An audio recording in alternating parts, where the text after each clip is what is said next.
A very good morning, hello student. I am your teacher from Sanskriti Gurukulam School. How are student? I hope you all are fine. Today I am teaching you EVS. Now I am going to take up chapter 4 sanitation of food and water. तो ये chapter 4 आपके EVS के science portion का chapter 4 है जिसका name है sanitation of food and water. तो आप मेरे संग रीड करेंगे, अच्छे से समझेंगे। ओके, तो स्टार्ट करते हैं। क्या मीन है sanitation of food and water का? हम अपने जो पानी और जो खाना होता है उसको कैसे सेव कर सकते हैं, उसको कैसे स्वच्छ कर सकते हैं, कैसे साफ रख सकते हैं, उसके बारे में आज हम पढ़ेंगे। ओके, तो स्टार्ट करते हैं। सैनिटेशन मीन्स होता है साफ रखना, सफाई रखना। ओके, स्वच्छ रखना। Sanitation is a process which keep food and water free from germ.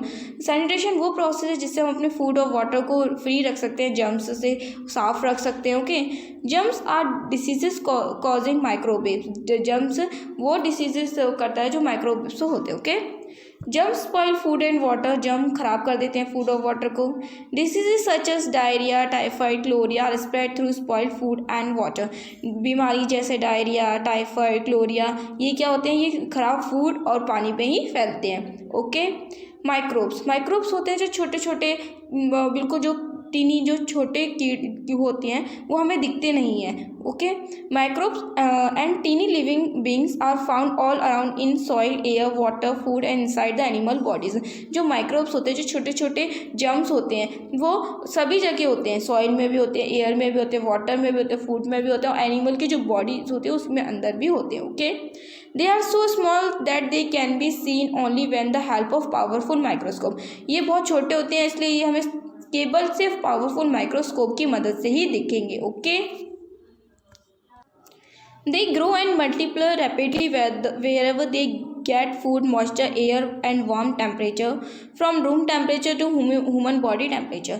ये क्या करते हैं? जो माइक्रोब्स होते हैं वो जल्दी जल्दी ग्रो करते हैं, रैपिडली बढ़ते हैं। क्योंकि इन्हें क्या किससे बढ़ते हैं? फूड में, मॉइस्चराइजर में, और वार्म टेम्परेचर, गर्म टेम्परेचर में। Okay, they grow best in liquid और सेमी लिक्विड फूड। और ये सबसे ज़्यादा ग्रो करते हैं लिक्विड में, तरल में, और सेमी तरल फूड में। ओके, सेमी लिक्विड फूड में। Okay, microbes are of 4 kind. Microbes 4 तरीके के होते हैं। जो माइक्रोब्स जो जर्म्स होते हैं वो 4 तरह के होते हैं। Bacteria is one cell organism. Bacteria एक वन सेल ऑर्गेनिज्म है। It causes diseases such as typhoid, tuberculosis, cholera and pneumonia. ये जो बैक्टीरिया होता है ये कारण होता है किन बीमारियों का? टाइफाइड का, ट्यूबरक्लोसिस का, क्लोरिया का, निमोनिया का। Okay, it has different shapes like road, spiral और राउंड। इसके डिफरेंट शेप होते हैं। ये राउंड भी हो सकता है, ये रोड भी हो सकता है, स्पायरल भी हो सकता है और राउंड भी हो सकता है। ओके, सेकंड है virus are smaller than bacteria. जो वायरस होता है वो स्मॉलर होता है बैक्टीरिया से। They causes polio, measles, flu, common cold etcetera. ये कारण होता है। इससे कौन सी बीमारी होती है? Polio, flu, common cold. Okay, third है protozoa is one cell organism. Protozoa भी वन सेल ऑर्गेनिज्म है। It causes diseases like malaria and dysentery. जो ये कारण है मलेरिया जैसी बीमारी का। ओके, फोर्थ है fungi is microscopic as well as tiny plant. जो फंगी है वो माइक्रोस्कोपिक है और टीनी प्लांट है। It grow on decay matters and causes diseases like ringworms and scabs. ये कारण हो सकते हैं जो फंगी से कौन सी बीमारी होती है? रिंगवॉर्म और स्कैब्स की जैसे। Okay, some microbes like yeast and bacteria may be made useful to man। some organisms से bacteria yeast ये useful man के लिए हो सकती है। yeast is using in fermenting bread, biscuit and cake। scientists have found microbes which kill diseases germs। Microbes जो scientist हैं वो ऐसे माइक्रोब्स को खोजें जो जर्म्स हैं उनको किल कर सके। Okay, this microbes are use in antibiotic medicine like penicillin and terramycin. जो ये माइक्रोब्स होते हैं, कुछ माइक्रोब्स ऐसे होते हैं जो यूज़फुल होते हैं मैन के लिए। साइंटिस्ट इनको खोज कर रहे हैं, इनको ले रहे हैं, ढूंढ रहे हैं इनको यूज़ करते हैं एंटीबायोटिक मेडिसिन लाइक पेनिसिलिन और टेरामाइसिन जैसी मेडिसिन में। ओके, आगे बढ़ते हैं।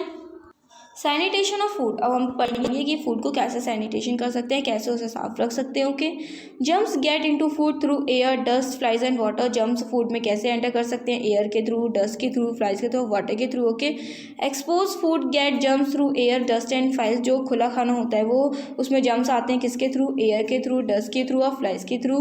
Flies breeding is decay garbage. जो कीड़े मकोड़े होते हैं छोटे जो उड़ने वाले होते हैं वो क्या करते हैं, जो कचरा होता है उसके ऊपर बैठते हैं। They the carry germs of diarrhoea, dysentery, typhoid and cholera from the garbage. और वो कौन से जर्म्स कैरी करते हैं? डायरिया, डेंसिटी, टाइफाइड, क्लोरिया जैसे जो डिसीज़ होती हैं, जर्म्स होते हैं। Okay, when they sit on food, और फिर वो आके जब हमारे खाने पे बैठ जाते हैं तो germs get on to it, और जो जर्म्स होते हैं वो हमारे फूड में चले जाते हैं। Okay, food can be kept germs free it various way. Food को ढक के रखना चाहिए और हम इसे कैसे जर्म्स फ्री रख सकते हैं उसकी वेरियस वे हैं। फर्स्ट है cooking kill the germs present in food item. जो यदि हम जब खाने को पकाते हैं तो जो उसमें जर्म्स होते हैं वो किल हो जाते हैं। ओके, सेकेंड है food preservation means making the food such that germs में नॉट एंटर इन और grow on it. Food preservation का मीन्स होता है फूड को को जर्म्स फ्री रखना जिससे उसमें जो जर्म्स हैं वो एंटर नहीं कर सके और उसमें बढ़ नहीं सके। Okay, boiling, dehydrating, drying, salting, sugaring और freezing kill the germs, do not let them grow. जो बॉइलिंग, डिहाइड्रेटिंग, ड्राइंग, सॉल्टिंग करते हैं इससे जो जर्म्स होते हैं वो मर जाते हैं और वो ग्रो नहीं करते। ओके, थर्ड है पेस्टिरिनेशंस। तो पेस्टिरेशन पढ़ते हैं। Milk is a complete food. Milk एक कंप्लीट फूड है। It is spoiled by a bacteria very soon on keeping unboiled. इसमें क्या होता है, बैक्टीरिया बहुत जल्दी ही स्पॉइल हो जाते हैं। It is boiled to keep it germs free. इसे जब हम गर्म करते हैं मिल्क को तो ये जर्म्स फ्री हो जाता है। On boiling its vitamin are destroy, but boiling करने से जो उसके विटामिन होते हैं वो डिस्ट्रॉय हो जाते हैं। Okay, to keep milk safe for long time it is kept at 65 degree Celsius for half an hour. यदि हम मिल्क को लॉन्ग टाइम तक रखना है तो हमें से 65 डिग्री सेल्सियस आवर में रखना चाहिए। नॉट इज़ इमीडिएटली कूल, और उसके बाद इसे इमीडिएटली कूल मतलब ठंडा करना चाहिए।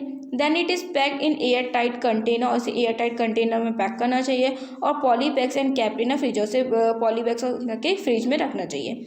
This process is called pasteurisation. इस प्रोसेस को कहते हैं pasteurisation. Okay, most of the germs can not be a long heat. जो मोस्टली जर्म्स होते हैं वो क्या करते हैं, ज़्यादा गर्मी सहन नहीं कर पाते। Okay, and immediate cooling and therefore die, और इमीडिएट कूलिंग भी नहीं कर पाते, वो क्या हो जाते हैं उसमें डाई हो जाते हैं।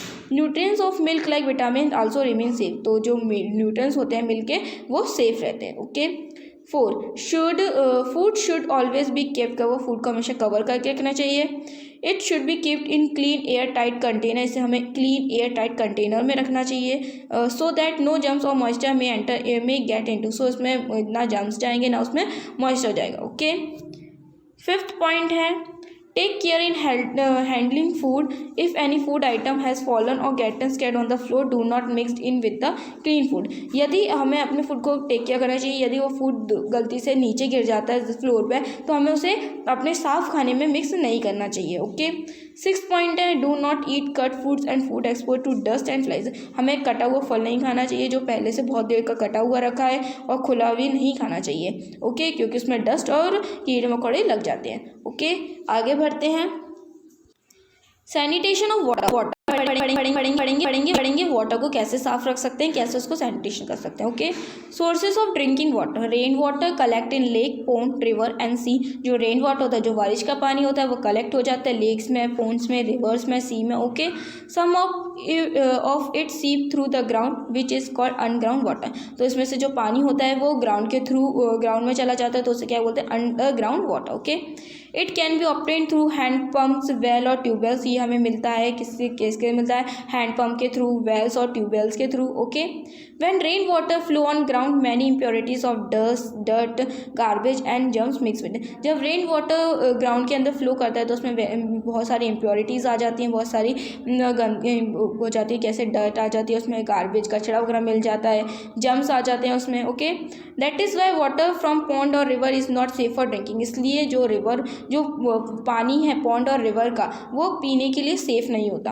ओके, द वाटर विच सीप through the ground passes through different layer of ground. जो पानी होता है जो ज़मीन के नीचे चला जाता है वो वेरियस लेयर से डिफरेंट लेयर से होता है ग्राउंड के पास।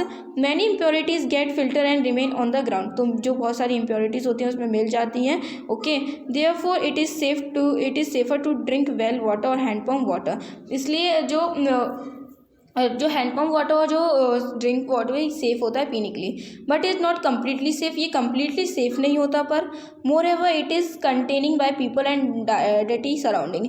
क्योंकि इसमें जो पीपल्स होते हैं वो उसमें जो डर्टी सराउंडिंग होती है वो चीज़ उसमें पानी में गंदगी मिल जाती है। ओके, हम पढ़ेंगे type of impurities in water. किस तरह की इम्प्योरिटीज़ होती हैं वाटर में। There are 4 kind of impurities in water.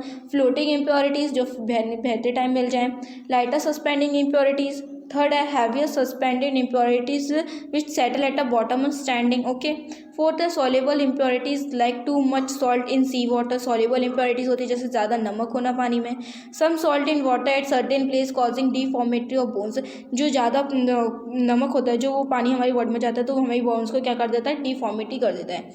Okay, अब हम पढ़ेंगे next purification of water for drinking. पानी को कैसे साफ़ किया जाए, पीने लायक बनाया जाए। Filtration and boiling. फर्स्ट है फिल्टर करके और बॉइलिंग करके। Water for immediate domestic use is purify in this वे।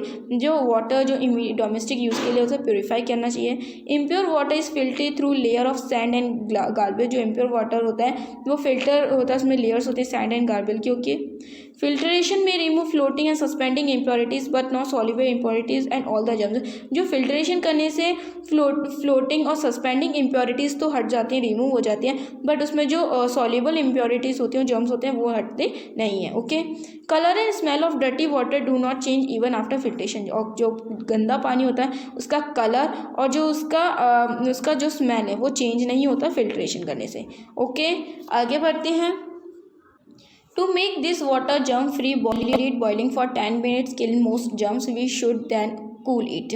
तो हमें पानी को जर्म फ्री करना है तो हमें इसे बॉयल करना चाहिए। बॉयल हमें करना चाहिए 10 मिनट्स तक, इससे उसकी जो जर्म्स हैं वो किल हो जाते हैं। और उसके बाद हमें पानी को ठंडा करना चाहिए। Okay, water taken from a clean deep well may be treat with very small amount of chemical like potassium, paramagnetic, bleaching powder, क्लोरीड।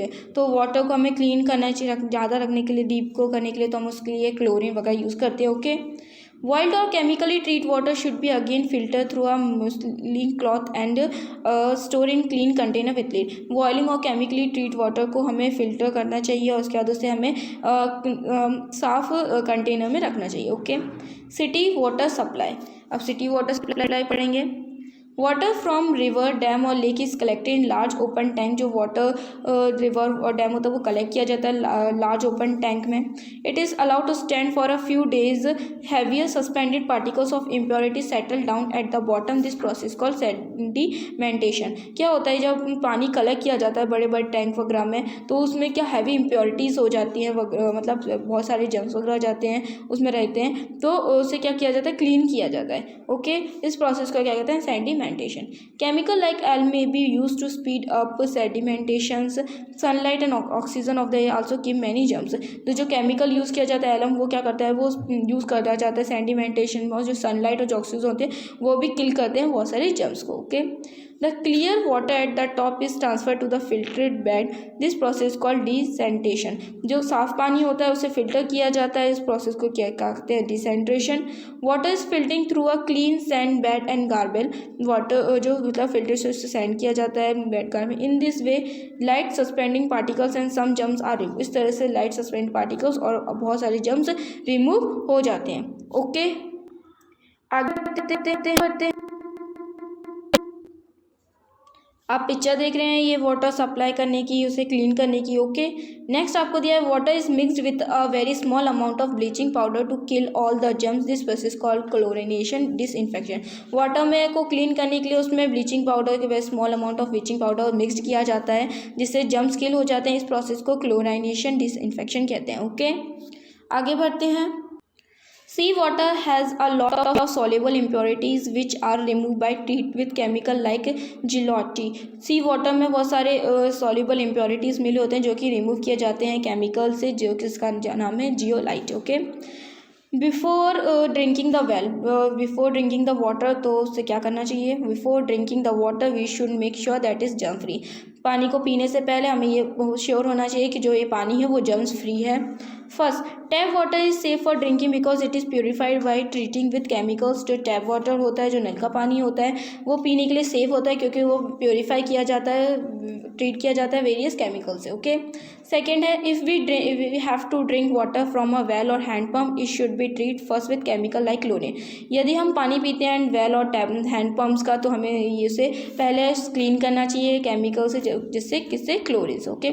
Second, in case of any doubt we should boil, cool और filter the water. यदि हमें कोई doubt है कि ये पानी safe नहीं है पीने के लिए, इसमें जर्म्स हैं, तो हमें उसे बॉयल करना चाहिए, ठंडा करना चाहिए, उसे फिल्टर करना चाहिए, देन ड्रिंकिंग, उसके बाद उसे पीना चाहिए। Okay.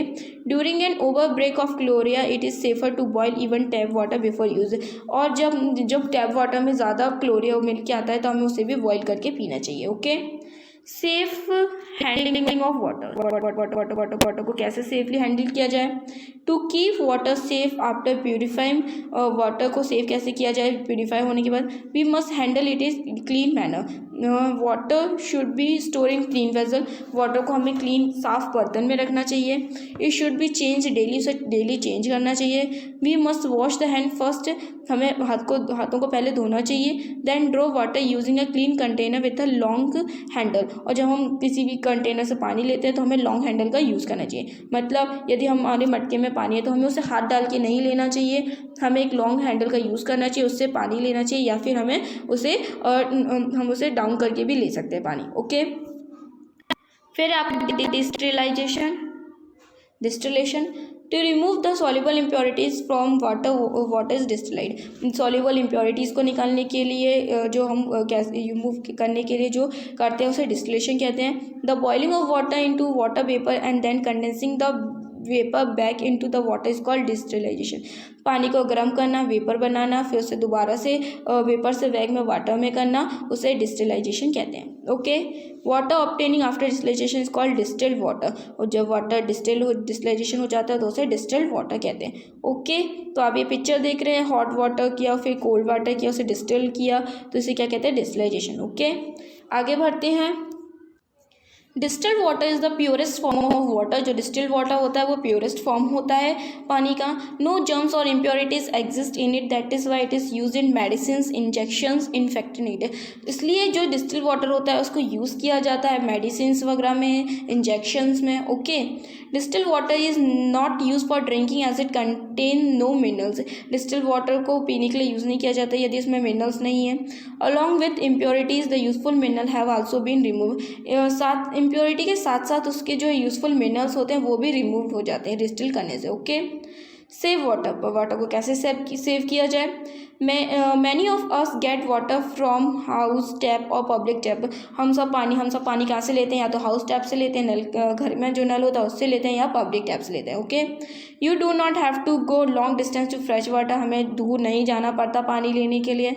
Children in dry area like desert have to travel a long distance to get water. बच्चे, छोटे छोटे बच्चे जो ड्राई एरिया में रहते हैं वो दूर दूर जाते हैं पानी लेने के लिए। Okay. every drop of water is precious। जो every drop, पानी की एक बूंद हमारे लिए कीमती है। It is very tiresome to purify water। Various tiresome किए जाते हैं वाटर को प्योरीफाई करने के लिए। It involve lot of effort। इसमें बहुत सारी एफर्ट्स लगते हैं, बहुत सारी मेहनत लगती है। We must not waste water। इसलिए हमें पानी को वेस्ट नहीं करना चाहिए। Okay. If we do not save water, यदि हम पानी को सेव नहीं करेंगे, soon there will be no enough water for all of us। यदि हम पानी को सेव नहीं करेंगे तो आगे चल के हमारे पास पानी नहीं होगा। ओके। इसलिए हमें पानी को वेस्ट नहीं करना चाहिए, उसे सेव करना चाहिए। ओके। तो ये था आपका चैप्टर 4 साइंस का, sanitation of food and water. ये चैप्टर आपके ईवीएस के साइंस पोर्शन का चैप्टर 4 है जिसका नेम है sanitation of food and water. Okay.